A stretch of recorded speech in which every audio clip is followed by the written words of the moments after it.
मौर्य साम्राज्य की स्थापना में कौटिल्य की भूमिका किस रूप में महत्वपूर्ण मानी जाती है? राजगुरु के रूप में मार्गदर्शन, सैन्य प्रमुख के रूप में, अर्थव्यवस्था नियोजक के रूप में, या फिर केवल कूटनीतिक सलाहकार के रूप में? तो इसका आंसर होगा राजगुरु के रूप में मार्गदर्शन। कौटिल्य, जिन्हें विष्णुगुप्त और चाणक्य के नाम से भी जाना जाता है, नंद वंश के पतन और चंद्रगुप्त मौर्य के उत्थान में मुख्य योजनाकार थे। इन्होंने न केवल रणनीति बनाई बल्कि राज्य संचालन के लिए अर्थशास्त्र जैसे ग्रंथ की रचना की। आंसर ए होगा। नेक्स्ट है, निम्नलिखित में से किस ऐतिहासिक युद्ध ने मौर्य सम्राट अशोक की नीतियों को मौलिक रूप से परिवर्तित कर दिया था? उज्जैनी का युद्ध, कलिंग का वज्र गणराज्य का अभियान, या सिंधु घाटी अभियान? आंसर होगा कलिंग का युद्ध।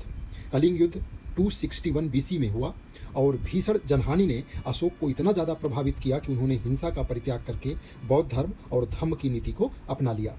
नेक्स्ट क्वेश्चन है, अशोक द्वारा नियुक्त धम्म महामात्र का कार्य किस उद्देश्य की पूर्ति करना था? दंड नीति का प्रचार, धार्मिक सहिष्णुता और नैतिक शिक्षा का प्रचार, या फिर राज्य की जासूसी प्रणाली का विकास, कर संग्रहण की निगरानी? आंसर होगा धार्मिक सहिष्णुता और नैतिक शिक्षा का प्रचार। अशोक ने धम्म नीति के प्रचार प्रसार के लिए धम्म महामात्र की नियुक्ति किया, जो जनता के बीच नैतिक मूल्यों और धर्म की सहिष्णुता को बढ़ावा देने के लिए कार्य करते थे। नेक्स्ट है, मौर्यकालीन प्रशासन में राजस्व संग्रहण की प्रणाली किस पर आधारित थी? जो राजस्व संग्रहण की प्रणाली थी, ये व्यापारिक अधिभार पर, या फिर भूमि की उपज और माप पर आधारित कर, या फिर धार्मिक दान पर आधारित व्यवस्था थी, या आंतरिक ऋण प्रणाली पर आधारित? आंसर होगा भूमि की उपज और माप पे आधारित कर के आधार पर। मौर्य काल में कृषि को राजस्व का मूल स्रोत माना गया। भूमि की उपज और गुणवत्ता के आधार पर कर लगाया जाता था। कर की जो दर थी वो सामान्यतः उपज का 1/6 थी।